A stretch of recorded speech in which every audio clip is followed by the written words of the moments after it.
2 मजली 3 मजली 3 मजली बुरुज आणि त्याच्याच समोर इथे आपल्याला हे दुसरं भुयारी मार्ग पाहायला भेटतंय.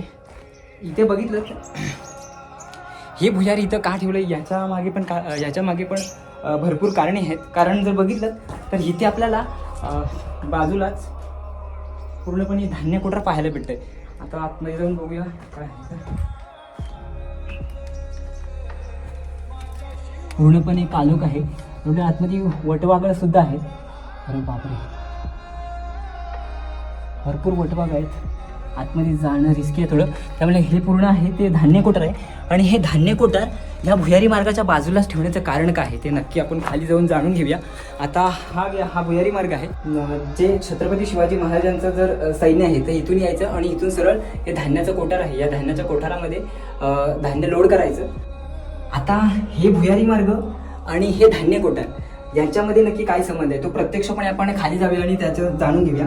कारण आता आपण जो खोबलाटा खुर्दाकडे जो भुयारी मार्ग होते त्या भुयारी मार्गाच्या जवळ दारुगोळा कोठार होता. पण इथे आपल्याला धान्य कोठार पाहायला भेटते आणि या धान्य कोठाराच्या जवळ आपल्याला हा भुयारी मार्ग पाहायला भेटतोय. तर हा भुयारी मार्ग सरळ आला आहे.